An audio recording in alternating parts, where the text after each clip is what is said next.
Welcome to the Gospel Addict Podcast. I'm Greg Bryan. And I'm Jim Reske. We're gospel addicts because we believe the gospel of Jesus isn't just good news, it's the best news ever. We're addicted to the gospel because it doesn't just start us out in the Christian life, it is the Christian life. Join us as we look at the Bible through the lens of the gospel. Thanks so much for listening. So we just finished up with the book of Joel, and now I want to turn to the book of Hosea. I realize, of course, that in your Bible, Hosea comes before Joel, but I wanted to make sure that we covered Joel and didn't give it short shrift, and we make sure we took the time to hear what Joel had to say to us. But now let's turn our attention to the book of Hosea. And what I'm going to do for the book of Hosea is follow, for the first part of it anyway, an outline from Tim Keller. Tim Keller has a wonderful sermon on the book of Joel called The True Bridegroom, which I heartily recommend. And I'm going to use basically his basic outline for that, although I'm going to fill it in and then go beyond that. But I do want to talk about some of those points and then fill it in with other information that I got from other commentators. So Keller's basic outline for the first 3 chapters of Joel, which is what he had preached on, is how, first of all, our relationship with God is like a marriage. Secondly, our relationship with God is like a bad marriage. And then thirdly, how God healed his marriage and what it cost him. And what I want to do today is, because when Keller preached on that, he preached on chapters 1, 2, and 3, but Hosea has 14 chapters. Hosea 3 really is the main event. Hosea 3 is an incredible chapter in the Bible. And in fact, when Keller preached on this, he didn't say this, but he referred to another preacher he knew that called Hosea 3 the most significant or the most important book, the greatest chapter, I think were the words, in the entire Bible. So I want to get to chapter 3, but we're going to save chapter 3 for the end. So we'll kind of talk about chapters 1 and 2, build up to chapter 3, then kind of do a quick overview of the rest of the book, and then come back to chapter 3 at the very end. So I want to start first, before I go into Hosea, with a reading from popular culture. This is a song, and if you're, as you're listening to me, I want you to think if you can recognize what song it is. I'm not going to play the song. I'm just going to read the lyrics of the song. This is the first verse. It goes like this. Want to tell you about the girl I love. Ooh, my, she looks so fine. She's the only one that I've been dreaming of. Maybe someday she will be all mine. I want to tell her that I love her so. I thrill with her every touch. I need to tell her she's the only one I really love. So that's the first verse. And before I get to the chorus and read the chorus to you, at this point it sounds like a really nice love song. This was a blues rock song written in 1970. It just sounds like a nice song. He's talking about his love for his girl. What's wrong with that? And then you get to the chorus, and it takes a turn, a rather dark turn. It says, I got a woman, want to ball all day. I got a woman, she won't be true, no. I got a woman, stay drunk all the time. I said, I got a little woman, and she won't be true. And in case you're wondering, I actually looked it up for this talk. My preteen suspicions were confirmed that at that time, when you refer to someone who wanted to ball all day, that was a euphemism for sleeping around. Thankfully, in 1970, when they wrote songs, they were not as explicit as they are now, so they used a catchy little phrase to kind of get across the same idea, but the meaning's very clear. So the second verse of this song, so I want to just to indulge me one more minute, goes like this. It says, on Sunday morning when we go down to church, see the menfolk standing in line. They say they come to pray to the Lord, but my little girl looks so fine. And I remember hearing that when I was a teenager and thinking, wow, that's really nice. That's really thoughtful. Look at that. This is a song, about these other themes, but they have a little phrase in here about going to church, about church going. It's so thoughtful. And only later did I realize, well, the only way that makes sense in the context of the song is when he says they say they come to pray to the Lord, but my little girl looks so fine. They are all eyeing his girl, or maybe worse, maybe sleeping with his girl. And then he says, in the evening when the sun is sinking low, everybody's with the one they love. I walk the town, keep a searching all around, looking for my street corner girl. So she's either sleeping around or she's a prostitute. And then he says, and as he kind of winds down the songs, he says, hey, hey, what can I do? I got a woman, she won't be true. Whoa, whoa, whoa, hear what I say. I got a woman, want to ball all day. Hey, hey, what can I do? By Led Zeppelin, 1970. Now, I'm pretty sure that if you went to Led Zeppelin in 1970, or if you went to them now, if you went to Jimmy Page or Robert Plant and John Paul Jones, and if you had said, do you realize that when you wrote, hey, hey, what can I do, you were writing about and singing the book of Hosea out loud? They would look at you like you were crazy. I'm pretty sure they did not think they were writing and singing the book of Hosea out loud, but that's what it is. That is essentially the book of Hosea in a nutshell. The book of Hosea starts off with God telling Hosea, the prophet, to go marry a woman of harlotry. It's not subtle. It's not like you have to search for the meaning. It's not like you have to read through it for a long time and finally, oh, that's what God's talking about. He says right up front, he goes to Hosea and he says, go, take yourself a wife of harlotry or prostitution and have children of harlotry. For the land commits flagrant harlotry, forsaking the Lord. So God is saying, I want you to be an object lesson. I want you to live out. I want your life to be a lesson for the people. And then the passage says, so he went into Gomer. The name of his wife was Gomer. And the point here, I think, of the passage is that God is saying, you need to think of our relationship. God is saying, you need to think of me as your husband. As your husband, not just as your king, not just as your father, but as your husband. And this point is not unique to Hosea. In Isaiah 54, there's a verse that says, your maker is your husband. And then in Jeremiah 31, verse 32, the passage says, I was a husband to them, declares the Lord. But God goes to Hosea and he says, unlike Isaiah and Jeremiah, I don't want you to just say that God is a husband to his people. I don't want you to just say those words the way Isaiah and Jeremiah did. I want you to live this. I want you to actually live it out. I want you to go marry a woman of harlotry, marry a prostitute, and live with her. And your life is going to demonstrate what that's like and what it's like for me. So, how is our relationship with God like a marriage? And these are 3 points straight from Keller's sermon. Like I always say, you're much better off actually getting that sermon, listening to that, than listening to me. But I'll summarize them here. He said, marriage must be your number one priority. You can't, if you make marriage anything but your number one priority, it falls apart. If you go to your spouse and you say, honey, I just want you to know you are easily in my top 5. Easily in the top 5 of my life. First there's my job. Secondly, I got, the kids. The kids are, absolutely right up there. And then there's my hobbies. I love these things I'm involved with and great causes. But you're right up there. Lord knows you're right. If you do that, your marriage is going to fall apart. Marriage has to be your number one priority. And it's exactly the same way with our walk with the Lord. Secondly, marriage is a relationship of intimacy. Marriage is a relationship of intimacy. You can hide a lot of things about yourself from other people. You can hide your temper. You can hide your reactions. You can hide your gut. But you can't hide those things from your spouse. Your spouse sees you for who you really are. And what God is saying here is that you can't know me from afar. I don't want you to just know about me. I want you to experience me. I want a relationship of intimacy with you. That's why he's analogizing to a marriage relationship. He says, I want a relationship of intimacy with you. And then thirdly, marriage is a relationship of life-changing potency. A relationship of life-changing potency.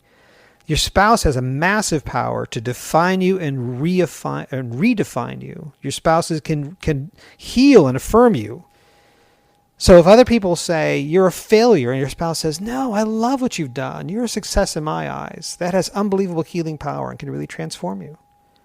And what God is trying to say is you need to understand that that's the way I feel about you. And what Keller says is that God is trying to evoke the moment the groom sees the bride at the altar. If the groom is standing at the altar, the way we do in modern Western marriage ceremonies, picture that. The groom is standing at the altar, and the bride comes at the back of the church, comes into view in her wedding dress, and he sees her in her wedding dress for the first time, and his heart leaps in his chest.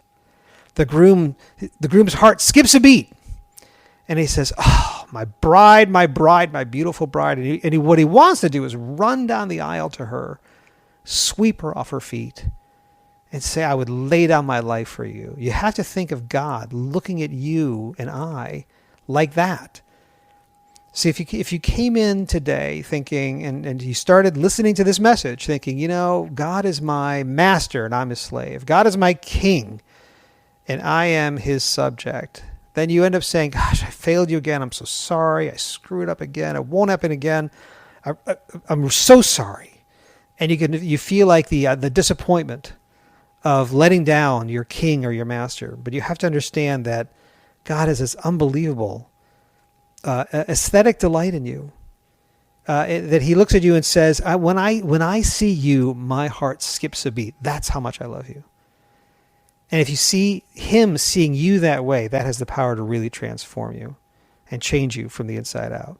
Now, that's the way it's supposed to be. That's because our relationship with God is like a marriage. But point number 2, our relationship with God is like a bad marriage. And it starts off in the book of Hosea right away. In chapter 1, verse 2, he says, "Take to yourself this adulterous wife." Take her to yourself, this adulterous wife. And what he's saying is she's going to be unfaithful to you, and she is going to trample your heart, and you're going to see what that feels like. And you're going to experience what it feels like to be me. So why would God do that? A couple reasons. One is he might, for Gomer's sake, he might have said, "Look, you have no idea. Men are using you and abusing you all the time. You have no idea what it's like to feel real, consistent, solid, transformative love." So for Gomer's sake, personally, God might have said, "This is what I want you to do, Hosea." And then for Hosea's sake, personally, God may have said, "Look, all the other prophets, you can know this about me, but Hosea, you are going to experience something about me that they never will. You're going to know what it's like, what it feels like to be me, what it feels like to have your heart broken all the time, and to have the one you love betray you. That's what you're going to feel like. To have someone trample your heart, because that's the way I feel, and you're going to feel like that. And in a way, the other prophets did. So for Hosea's sake.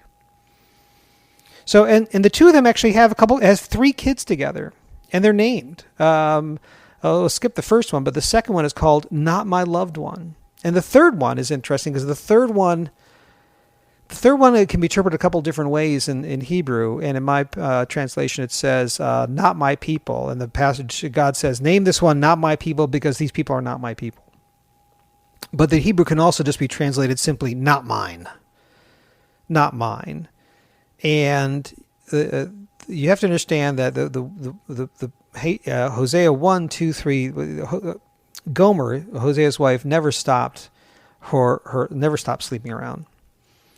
She never stopped her ways of harlotry, and so by the time they had their third child together, you can imagine the scene in whatever they used as a delivery room or place at the time. And Gomer gives birth to the third child, and then they look up at Hosea and say, "What would you like to name the child?" And Hosea says, "Hey, I'll name the child. Name the child not mine." That gives you some picture of what was going on in their marriage and how Hosea felt about it. But then chapter 2 of Hosea is all poetry about Gomer's adulterous relationship with Hosea and our adulterous relationship with God. So right away, chapter 2, verse 2, there's a verse that says, "Plead with your mother, plead." And this is as if Hosea is writing to his own children. It's an odd perspective. He says, "Plead with your mother, plead, for she is not my wife, and I am not her husband. Let her remove the adulterous look from her face and the unfaithfulness from between her breasts. Otherwise," and listen to the lover's scorn here, the anger, "otherwise I will strip her naked and make her as bare as on the day she was born. I will make her like a desert, turn her into a parched land, and slay her with thirst." There's a real anger there from a lover who's scorned. And, I started off this whole portion of this talk with that song from Zeppelin. And in part, I want to do that because it's kind of a cute way of talking about this issue and this problem. But I just know that a lot of people listening to this will have gone through this personally.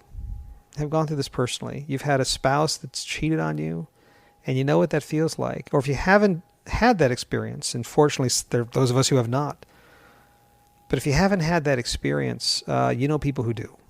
And there are 4 men that I know in my life who have had this experience, 4 close friends who have had their spouse cheat on them. And it's devastating, just devastating. And it breaks your heart, and it brings about this kind of scorn, this kind of anger. So God in Hosea 2 verse 2 is reaching out with anger and saying, I will make her like a desert, and I will turn her into a parched land, and I will slay her with thirst. Talking about his adulterous wife. And then that's not enough. That's chapter 2 verse 2 and 3, and then in verse 4, God turns to the children and turns his wrath upon the children. And the wrath for the adulterous wife spills over to the children. He says, upon her children also I will have no mercy, because they are children of whoredom. For their mother has played the whore. She who conceived them has acted shamefully. That's chapter 2, verse 3 and 4. So, by the start of chapter 3, Hosea has been sold into slavery. She's with another lover. She's with somebody else. She's not with her husband anymore, and she's up for sale. We're going to turn to that in a second. But before we get there, a couple things. Hosea is telling us that we have 2 big problems. First of all, number 1, we don't understand God. We don't understand God. And that's why God is writing the book of Isaiah. God is trying to say, put yourself in my shoes. The whole thing is about empathy. He said, I want you to feel the way I feel. I want you to understand what your sin does for me. I want you to understand the reaction I have in my heart to your sin.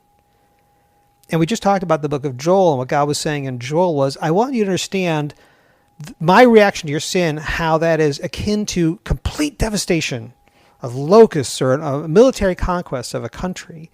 And I want you to understand the reaction I have to sin, the kind of anger I have, so you understand how that's proportional to your sin problem, so you can understand how big your sin problem is. That's the book of Joel. But here in Hosea it says, I want you to understand the other reaction I have, another reaction that I have to your sin, and it breaks my heart.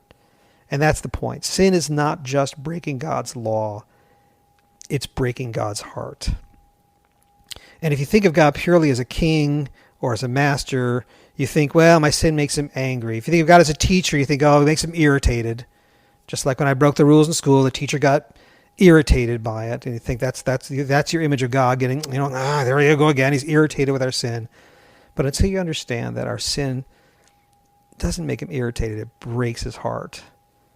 And Hosea is here to tell us that. And that's why it had to be written. God says, you don't understand me until you understand that. So first of all, we don't understand God, but secondly, we don't understand ourselves.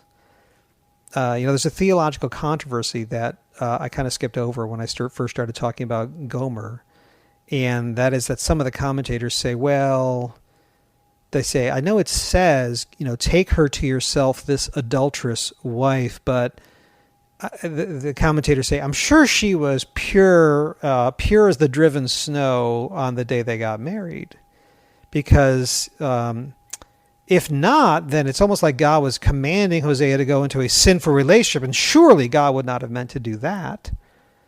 And so therefore, I know it says, take her to yourself, this adulterous wife, but that can't be what it means. So therefore, she must have been pure and faithful to him on the day they got married, and later went astray, because it's a book of prophecies.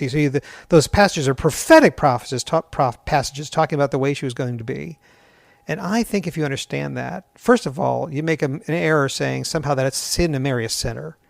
And it's not sin. There's nowhere it says it's sin to marry a sinner. Otherwise, none of us would ever get married. Right? So that can't be what it means. But secondly, if you take that interpretation of Gomer, it guts the whole meaning of the book of Hosea. What God is saying is, you were not pure as the driven snow when I met you, and then later went astray. It's Romans 5:8. God demonstrates his love for us in this, in that while we were yet sinners, Christ died for us. God says, you were dead in your transgressions and sins. You weren't attractive and pure and clean, and I met you, and that's what attracted me. You were adulterous. You had a wicked heart from the very start. I knew that about you. I knew all about you, and yet I loved you anyway. That's what Hosea is teaching us. So point number one was we don't understand God, and point number two is we don't understand ourselves. Because we'll say, especially I think men reading this passage, you say, wow, this is interesting. God says to a prophet, go marry a prostitute. Wow, that would be hard. You think that'd be tough. I'm not sure I could do that. That'd be really difficult. And when you do that, you're putting yourself in the narrative as Hosea. You're inserting yourself into the narrative as Hosea, and we are not Hosea in this story. God is Hosea in this story. We are Gomer. We are the unfaithful one. We're the faithless one that gave God no reason to love us, and yet God loved us anyway. We are Gomer. And you have to understand Gomer. I mean, Gomer is like the complete picture of sexual addiction. And all our sin is like addiction. It comes out in Jeremiah, where Jeremiah talks about the people and how they love foreign gods. And they at one point in the book of Jeremiah, the people say, it's no use. It's no use. I love foreign gods. I can't stop. It's no use. And that's the language of addiction. That's people saying, I can't, I know I shouldn't. I know I should quit this thing. I just can't. And that's Gomer. Right from the day they got married, she never changed. She never stopped sleeping around on Hosea. And that's us. So there's a message in there for us too. God's saying you have to understand how bad your sin problem is. We're constantly giving ourselves to other gods. We're always going to other gods and thinking, I know, yes. Even as Christians, we say, yes, Lord, I know.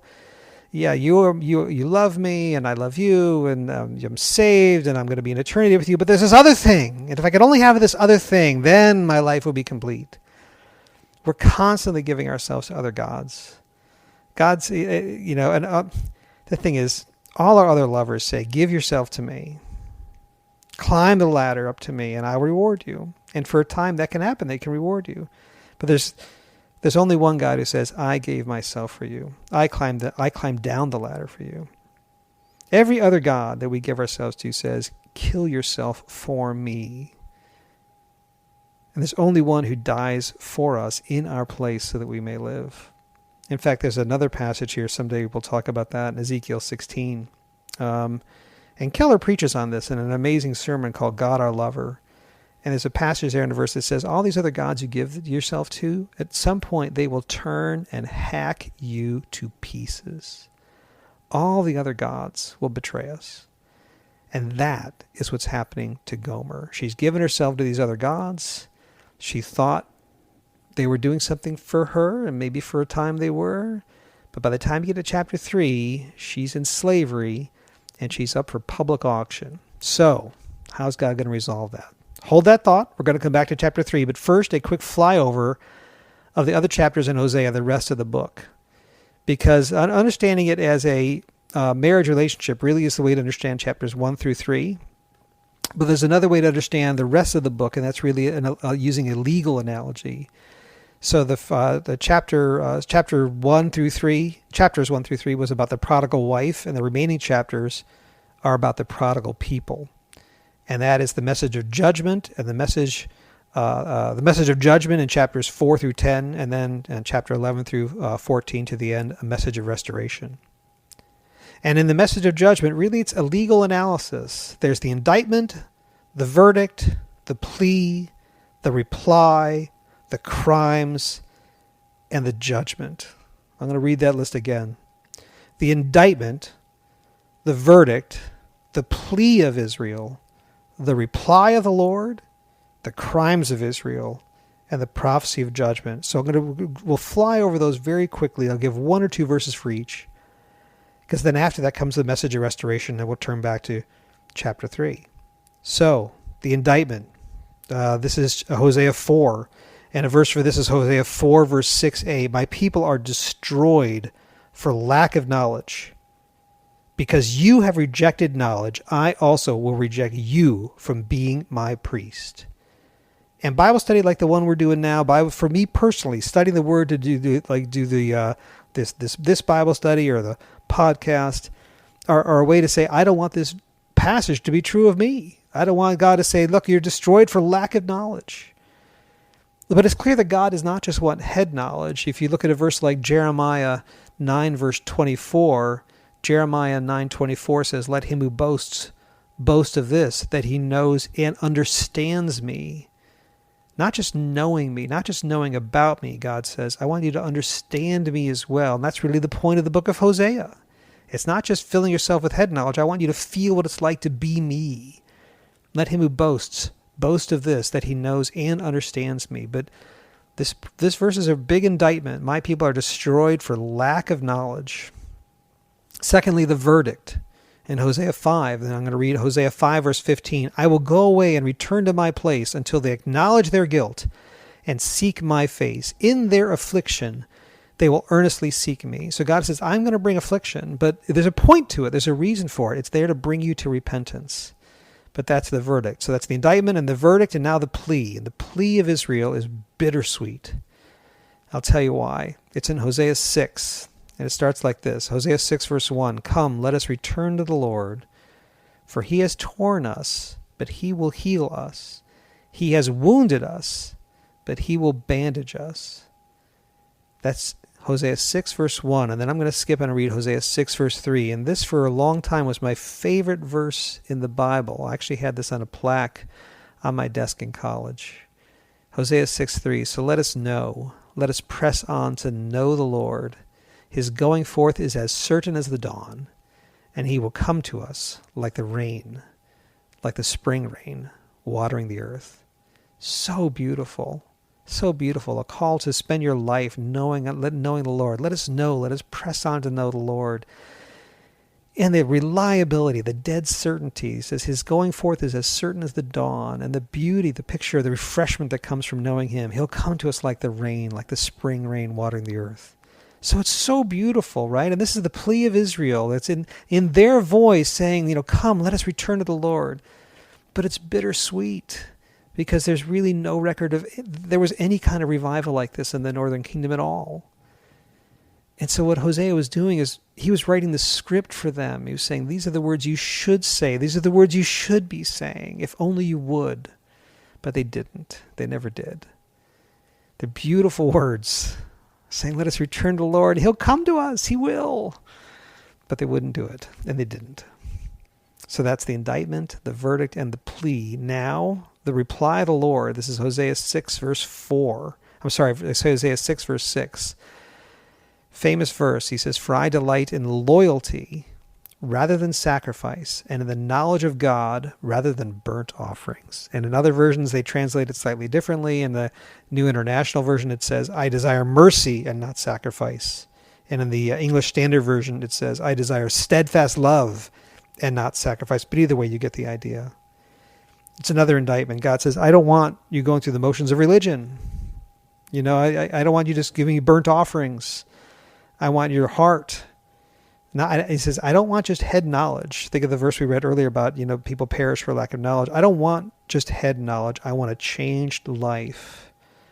I want to connect with you and have a relationship with you. There's a great song by a Christian singer who died long ago. His name is Keith Green. And he says, to obey is better than sacrifice. I don't need your money. I want your life. And Jesus actually quotes this verse, Hosea 6:6, twice in Matthew 9, verse 13, and again in Matthew 12, verse 7. I'll read the first one. Matthew 9, verse 13, he says, but go and learn this is the voice of Jesus. He says, but go and learn what this means. I desire compassion and not sacrifice, for I did not come to call the righteous, but sinners. That's the reply of the Lord, Hosea 6, verse 6. Now, that was the indictment, the verdict, the plea, and the reply. Now the crimes of Israel. Chapter 7, verse 14. And they do not cry to me from their heart when they wail on their beds. For the sake of grain and new wine they assemble themselves. They turn away from me. And what God is saying is, these people honor me with their lips, but their heart is far from me. He said, you're crying to me, but you're not crying to me because you're really genuinely sorry or because you want a relationship with me. You're crying because you don't have prosperity. You're crying because you're uncomfortable. You're crying because of your circumstance. He said, I don't want that. I want your heart. So that's the indictment, the verdict, the plea, and the reply, and now the prophecy of judgment from Hosea 8. Hosea 8 verse 7, famous verse. For they sow the wind and they reap the whirlwind. That's the judgment. So all those things, the indictment, verdict, plea, reply, crimes, judgment, they're all the message of judgment of Hosea, from Hosea chapter 4 to Hosea 10. Then you get to Hosea 11 to the end, and it's not the message of judgment, but rather the message of restoration. And rather than go through all that, I just want to read one verse, because I think this is emblematic of how God feels and what he's trying to get across in the book of Hosea. It's Hosea 11 verse 8. He says, how can I surrender you, O Israel? My heart is turned over within me. All my compassions are kindled. See, what he's saying is, you are tearing me apart.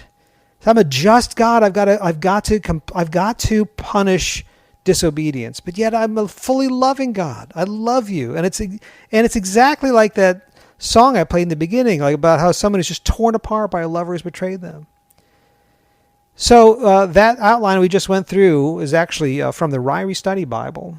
It's a legal outline of the book of Hosea, but there's another author, another commentator named Robert Chisholm, and he had a very much more simple outline for the book of Hosea. He said the book of Hosea is basically back and forth between judgment and salvation, and he outlines the book. They'll say, for example, part of the first part of chapter 1 is about judgment, and the second part of chapter 1 is about salvation. First part of chapter 2 is about judgment, second part is about salvation. Back and forth and back and forth and back and forth. And that gives you the feel for the whole book, is God saying, look, I'm just torn apart with you people. It tears me apart. And even in that Zeppelin song that I was quoting, towards the end when the singer is just kind of fading out, he starts singing, yeah, no, yeah, no, yeah, no. And this is how you feel if you love someone who's an addict, if you love someone who's betraying you. You say, I love you, but you're killing me. I love you, but how could you do this to me? I love you, but this is just tearing me apart inside. And so it's just astonishing to read Hosea 11 verse 8 when he says, how can I surrender you, O Israel? I can't give you up. My heart is turned over within me. This is like heartfelt anguish. God is speaking and writing this down. It's amazing. All my compassions are kindled. I love you, but you're just killing me. How am I going to resolve this? So that brings us to Hosea 3. And it shows us how God does resolve this. So I'm going to read Hosea 3. It's a short chapter. We'll read it a paragraph at a time. This is Hosea 3, verses 1 and 2. Remember, Gomer is up for sale at an auction. Okay? Hosea 3, verse 1. Then the Lord said to me, go again, love a woman who is loved by her husband, yet an adulteress, even as the Lord loves the sons of Israel, though they turn to other gods and love raisin cakes.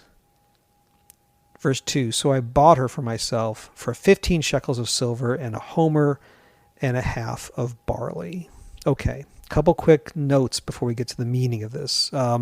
First of all, what's the deal with the raisin cakes? Yeah, it's kind of, it jumps out of the passage. It sticks out like a sore thumb. And if you don't address it, it becomes a distraction. And I think the meaning of it is that if it sounds petty, when you read it, I think it's meant to be petty. It's like as if you were talking to someone else today and you said, you're leaving this church, you're going to the other church. You're only going to that church because of the cupcakes they serve after the service. You're going there for the cupcakes. And you say it that way derisively, as if to say that's a really, really petty reason to make a decision like that. And God is saying, yes, the Lord loves the sons of Israel, even though they turn to other gods and love raisin cakes of all things. So if it sounds petty, I think it's meant to be. So that's one thing. Secondly, at this point, God's saying, I want you to go buy Gomer back. So she's with somebody else who owns her as a slave and has put her up for sale. And the writer does not give us a whole lot of details, so we have to make some inferences. It could have been her pimp that was owned her, and yet it's said she's used up. Can't rent her out anymore, so I want to cut my losses and sell her and get what I can out of her. It could have been that she was in debt. Maybe she was found that she could make money as a prostitute and started spending money that she didn't have, because at that time you could have been in slavery because you were just deeply into debt and she couldn't pay her debts back. And now she's up for sale. But either way, she's owned by someone else and she's up for sale as a slave. And at that time, there's another important little historical note. At that time, the going rate for a slave was 30 shekels. So she goes for 15 shekels and a homer and a half of barley. So the commentators have two ways of resolving that. They'll say, first of all, they'll say, well, the going rate was 30 shekels, so therefore a homer and a half of barley must have been worth 15 shekels. And it's as if Hosea didn't have, that much cash on him at the time. He said, well, I got 15 shekels, but I also have this barley that's worth 15 shekels, 15 and 15, there's your 30. There you go. That's one way of interpreting it. But other commentators say, no, the barley is not a throwaway comment. The barley is significant. Barley was an offering for someone accused of adultery. And that comes from Numbers chapter 5, verse 15. In Numbers 5, verse 15, we read, the man shall then bring his wife to the priest. This is if she's in adultery. And shall bring as an offering for her 1/10 of an ephah of barley meal. He shall not pour oil on it, nor put frankincense on it, so there's no dressing it up.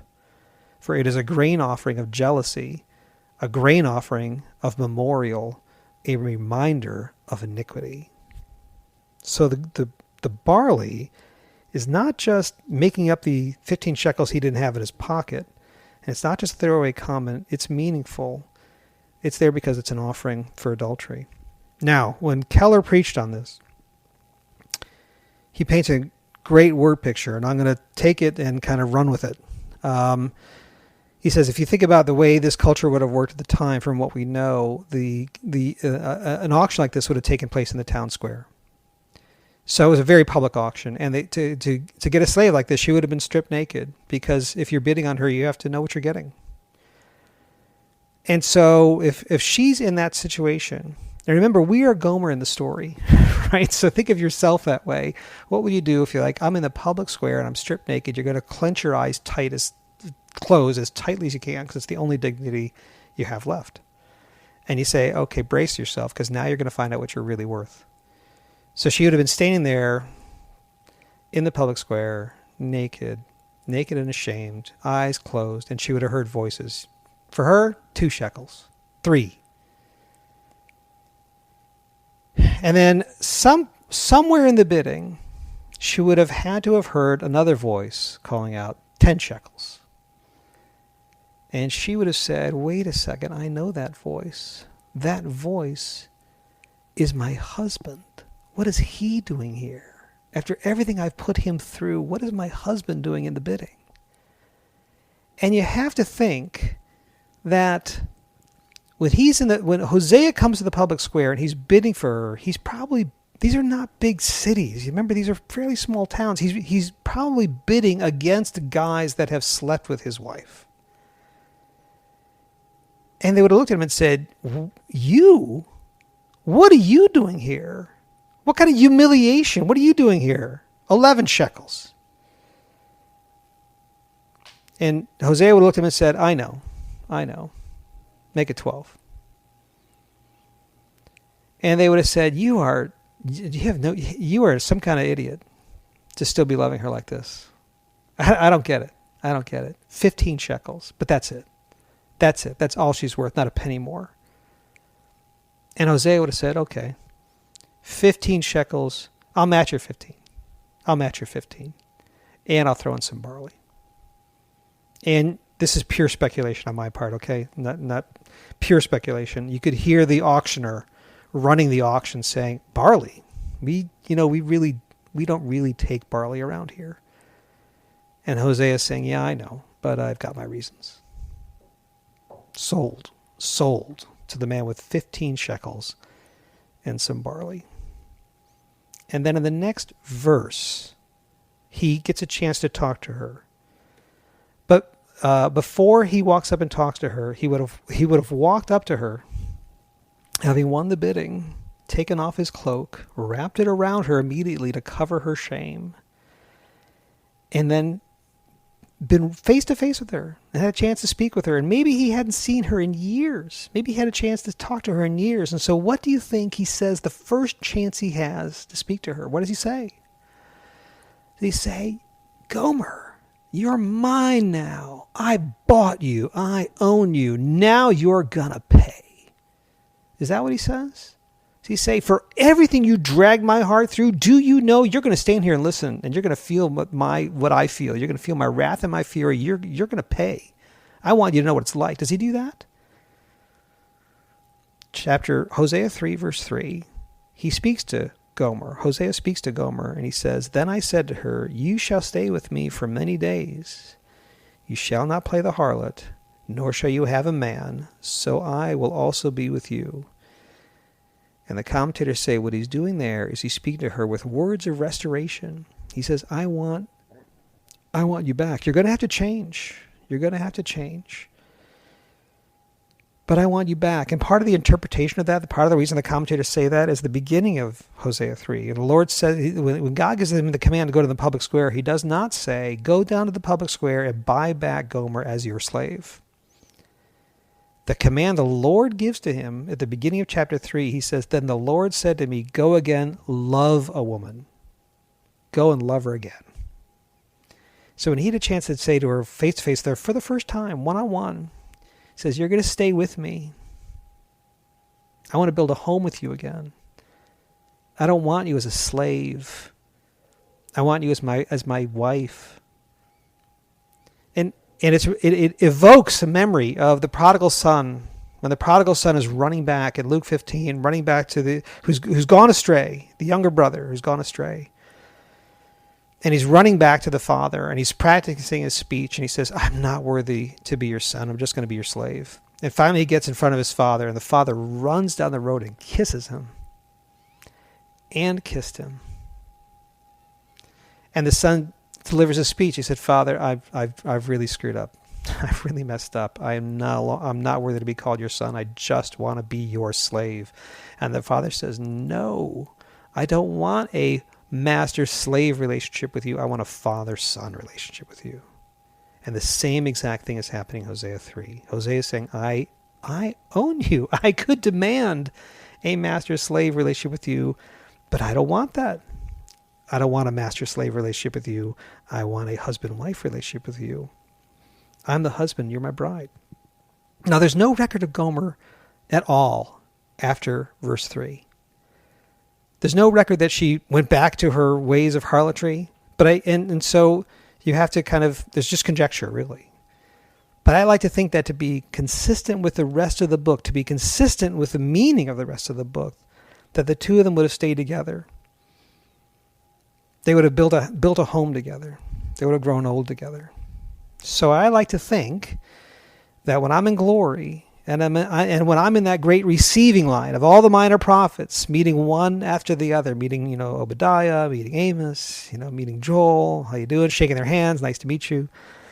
And I finally get to Hosea, and I say, Hosea, and we start chatting and talking for a little bit. Maybe Hosea will say, Jim, wait, stay here a second. There's someone else I want you to meet. And Gomer will come around the corner. And I'll look at Gomer and I'll say, Gomer, I read your story. And it gave me so much hope to think that if someone like you, who represented me, could be here and reestablish their relationship with their true husband, then I could too. And I think that at that moment, Gomer will look at Hosea and say, yeah, Jim, Hosea and I were just talking about this. We were talking about you before you got here, and quite frankly, we can't believe you're up here either. And I'll say, I know. What a joke. I can't believe I'm up here either. So those are the sweet words of restoration that Hosea says to Gomer.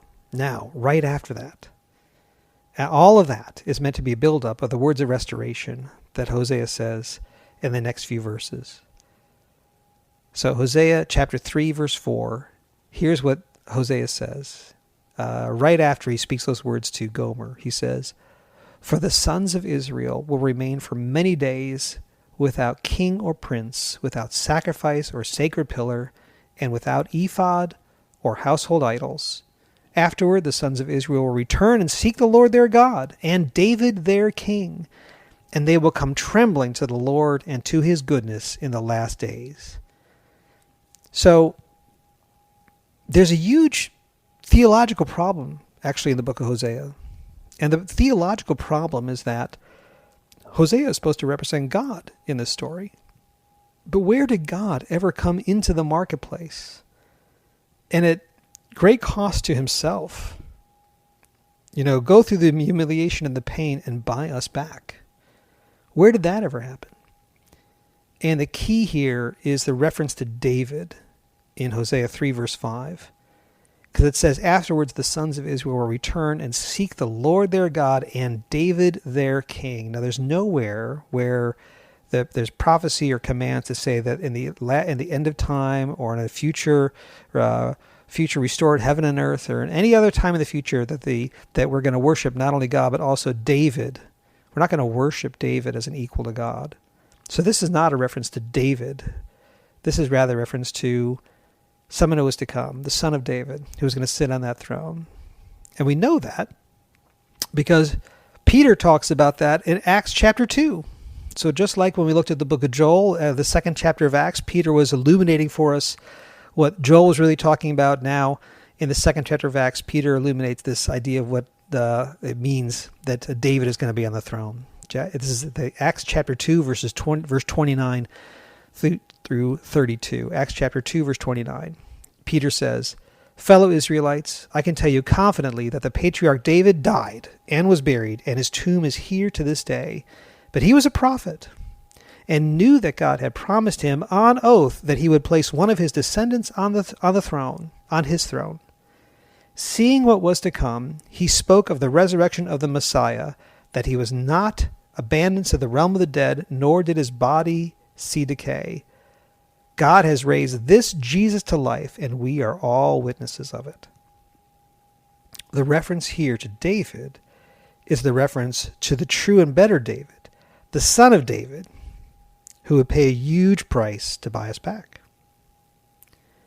Matthew 9. In Matthew 9, the disciples of John the Baptist come to Jesus. And in Matthew 9, verse 14, it says, "Then the disciples of John the Baptist, came to him asking, 'Why do we and the Pharisees fast, but your disciples do not fast?'" And if you're listening to this and you don't know, fasting is a discipline of just not eating, right? So they're saying, why are we going through these disciplines of fasting, of not eating, and you're not? Your disciples don't do that. And Jesus replies to them. Matthew 9, verse 15. "And Jesus said to them, 'The attendants of the bridegroom cannot mourn as long as the bridegroom is with them, can they?